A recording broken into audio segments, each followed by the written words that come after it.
Welcome back to the podcast. My name is Doug Sandler, along with the infamous. Is it famous or infamous? I never knew Depends that. on who you talk to. Well, in my world, John Browning, you are the famous John Browning, Building Your Life podcast host extraordinaire, and all things good at Guardian Rock Wealth. Welcome back to the podcast yet another week. It's good to be back, and we've got an exciting topic that we're going to talk about today, right? Oh, I like exciting topics. Is it going to have to do with increased income, reduced taxes? What are we going to talk about today, John? There you go. Hey, almost the same thing. If you can reduce your taxes, it's kind of like increasing your income, right? I do feel that. You know, it's funny. I got one of those what I thought was a scam call on somebody saying, "Hey, you're eligible for up to $26,000 back through the employee retention. What was it? Employee retention credit." Hold on a second. I forget. Yeah. No, that was it. Yeah, you're right. So I checked it out a little bit further, and then I called my accountant, which is the wise thing to do. I didn't talk to the company I actually found out that my company was eligible for giving me a good chunk of change back that I wasn't even aware of. How do we know about all these government things that are out there, man? How do you even keep informed about all of the stuff that's going on when it comes to that kind of stuff, John? Well, I think number one is have a good accountant that contacts you before the folks that really don't do it. They're just being the cold callers to talk to the you. Opportunistic folks over at whatever companies that they are. I mean, hats off to them. They're right on top of this stuff, but I wish my accountant was a little faster than those companies that are out there. I mean, my accountant for Guardian Rock, I mean, they contacted me like right away.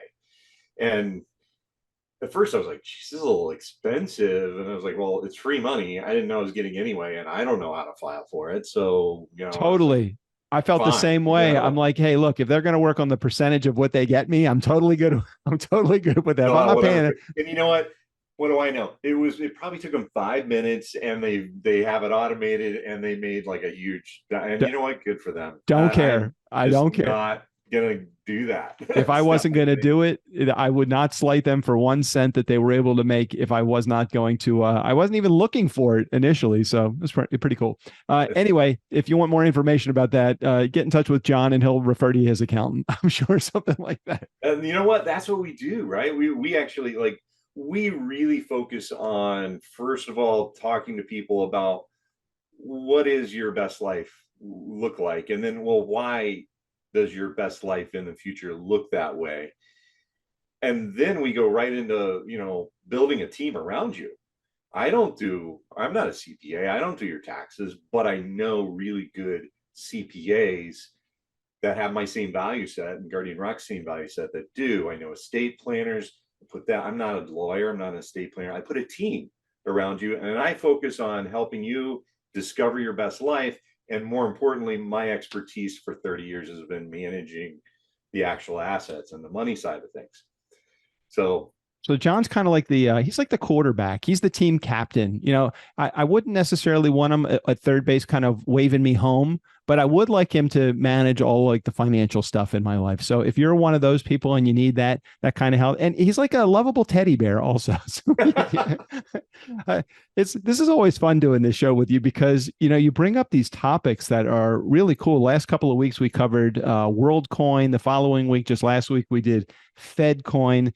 And now you're going to teach us how to pay less taxes and make more money or something like that. So where are we heading to? What are we talking about today? Sorry, I got off in this whole ERC thing because it was one of those text messages that I got out of nowhere. So I thought it was worth mentioning. So if you're a small business owner and you want to know about the ERC, I can put you in touch with somebody. How about that? That sounds good. That's good. Get what is owed to you and what the government. I mean, there's some people say, oh, I don't need it. I was like, you don't need money? Okay. Who says that? Who says that? How about you file for it and I'll take the money? All right. Right. So, this sounds like a winning plan. Yeah. So the idea of, some people refer to it as tax avoidance. I don't like that term because sounds kind of shady. It sounds shady, and frankly, sometimes it is. And you want to pay what you owe, right? We can complain all we want to about the United States and whichever side of the political spectrum you're on, you can complain. But at the end of the day, why is it that you live here? I mean, you won the lottery when you were born or when you got your status as a US citizen. It's one of the absolutely best countries in the world. And if you don't believe me, go try living basically anywhere else for any length of time. And I think you'll come to a similar conclusion. There's some other great countries to live in, but the United States is pretty doggone okay. It really is. Is In California terms still of, included in the United States? I'm a little foreign, not really remembering that. It's the Republic of this great country of California we live yeah, in. yeah, yeah, California and Texas maybe want to secede. I'm not sure, but Well, at some point when we physically break off from the rest of the country because of earthquake, true. I feel like that at that point we should really apply for our own countryship. Yeah, there you go. Yeah, we're certainly big enough, right? True, very true. But the idea of paying what you owe, I think, is that's important. But there are a lot of times, and I have recently been speaking with. I spoke to one just the other day, up visiting some clients in Oak Island, North Carolina. We have clients all over the United States, and this was a person who may or may not become a client, and he was explaining to me all of the things that he does to make money, and he's very good at that, right? So I said, how much are you paying in taxes? And it was a big number. It had like six figures on there. And I was Wow. like, that's painful. But Mm-hmm. if you're making enough, well, maybe it doesn't matter, right? Well, here's the deal. Just in talking with him for about 45 minutes, in my head, from very simple things that he can do, simple to me, right? Because I Mm-hmm. deal with it every day. Right. He could have gotten that number down into closer to 50 from six figures. That's a lot, right? Yeah.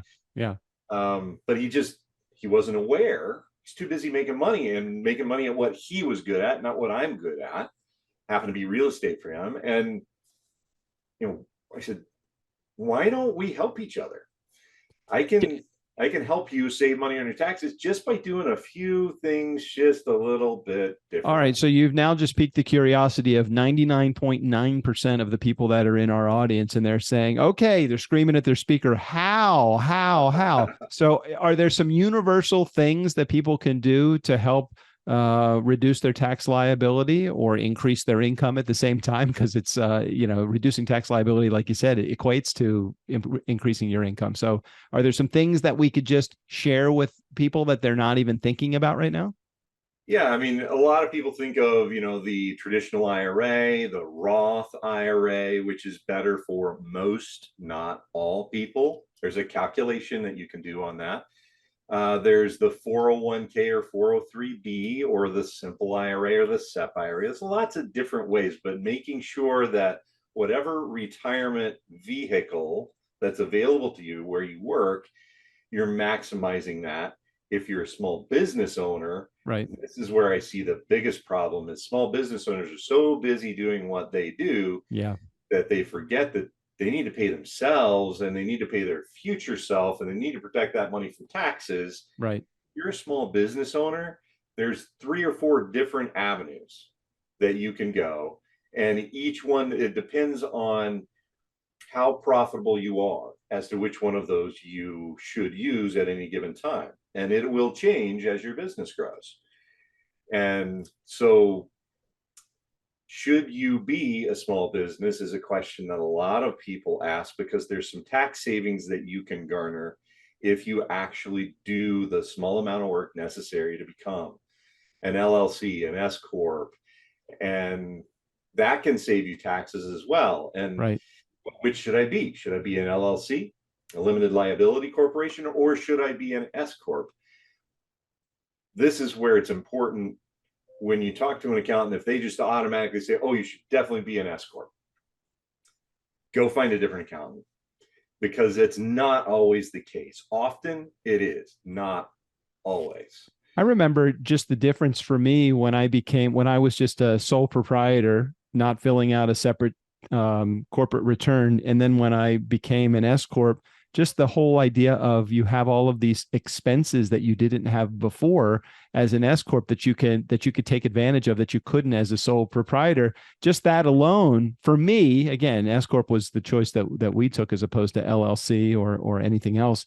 But for us, it was just amazing the amount of difference that we had in reduction of tax liability just by that one thing alone, which didn't really cost very much time or money to take advantage of. Right. It's so true. And setting up, whether it's if you're just an individual but you have a very profitable business, or maybe you've got one or two employees, you're like, oh, I don't want to do that 401k thing. Well, there's a significant advantage to doing the 401k thing, and if you know how to do it or know who to partner with to make it easy, it's kind of like that ERC credit. Great, they can make a reasonable profit. If I'm going to save that much money on taxes, sure. Right. All I have to do is give you the information and you take care of all the filings. Perfect. So just knowing the right person to talk to can save you hundreds of thousands of dollars in taxes. Well, I'm sure that guy you were talking to, is he going to heed any of the advice that you were able to provide, or did it just? We'll see. We're trying to get our next appointment nailed down. So we'll see if he does. And you know what? He's a super busy guy, and sometimes it takes a little while. But I've shown him, hey, the faster you do this, the faster you begin saving money. Well, I remember a couple of years ago when I sat down with I own a podcast production company for those that are in our listening audience that may not be aware. And I remember sitting down with my partner just a handful of years ago, or maybe even less than that, maybe 3 years ago, 4 years ago. And having the conversation, if we aren't in our zone of genius, we are probably spending too much time in this thing that we're doing. Like if you ever see me in a spreadsheet, or if you ever see him building a relationship, he's not a relationship guy and I'm not a spreadsheets or systems guy. And I found that when I started to rely upon experts to do the work that I wasn't really familiar with, or that I was, I hated to have to do anything related to taxes or paperwork, anything revolving around the government forms or anything like that. And when I brought people in, yes, it did cost me money to do it, but the freedom of that amount of time, and then it gave me the ability to spend that time either doing nothing or doing something that I was more equipped to do, which was relationship building, doing more in the podcasting space, the stuff that I really loved. To bring in a guy like John, for those in our community, John loves this stuff. Like when I make a Zoom call to John, I see him like over mounds of paperwork, like loving it. He's just diving into paperwork as I'm connecting with him. He just loves the stuff that is investments and all the, he's the one that sent me all that stuff about FedCoin and WorldCoin, the idea. I'm like, these are things that are not even on my agenda to think about. I'd love you to just spend a moment, if you could, John, just talking about the importance of staying within the thing that you love the most. Like, why is it important to give a guy like you the responsibility of managing and watching over the stuff, the money? Yeah, so there's actually a whole chapter in the book devoted to that in the Build a Life, Not a Portfolio book. If anybody wants a copy of that, reach out to me, guardianrockwealth.com. But staying within your zone of genius. So for instance, I am not really good at, maybe posting on social media or doing my follow-up advertising, phone calls, and that type of thing that you need to do if you're going to build a business. And it was hard for me to outsource that because it cost how much does it cost? Mm-hmm. And then I began to I pulled that trigger and freed me up to do what I do best. So I did it even better and I did more of it. And in the meantime, I got more business, so I could do more of it. So I could, it's amazing how it works. And who's the 7 Habits of Highly Effective People? Stephen Covey talks about sharpening your saw. You can't sharpen your saw because you don't have time if you're doing all this stuff that you're not good at, you hate, and it takes you longer. and eventually actually cost you more money. That's the key thing that people don't understand. We just did a podcast on the do-it-yourselfers, and it might be right for you to manage your own finances and everything else if that's your zone of genius. That said, it is amazing when you look at multiple studies that have been done over thousands and thousands of investors and do-it-yourselfers versus those who are taking investment advice. On the averages, what we find is that the ones who are using an investment advisor, this is what they do every single day. It's not me, but this is, collectively, investment advisors are ahead of the game even after their fees to that investment advisor by 2.5% to 3%. And you can look at any of these independent third party. I did not do these. Vanguard did one. I think Orion Research did one. There's a few others out there. They all come up with roughly the same number, between 2.5% and 3% more on your investments each year. Wow. So if you understand the power of compounding, you get where we're going. And then on top of that, if they can coach you and get you in touch with the right person on your estate planning, your tax planning, and making sure you're protected with the right amount, not too much, not too little insurance, to make sure those oops and uh-oh moments don't completely derail your whole plan, well, that's just icing on the cake. Well, take a moment. It's an exercise in potential help for you as you start to build your better life, build your future. Get in touch with John. I'll let you know exactly right now how to get in touch with him. He's the guy that's always on the tail end of that phone call. When you make that phone call or you send that text message, you're going to get this little business card, this electronic business card. It'll teach you all the 17 ways in which you can wake John up in the middle of the night. He's got a little... So it's text the word life, LIFE, to 321-421-5213. Also, John, it's been a couple episodes since we talked about your book at all. So can you give a plug for your book too? Because I know that was the original reason why this podcast even got underway. So why don't you share about it? Yeah, it's called Build a Life, Not a Portfolio.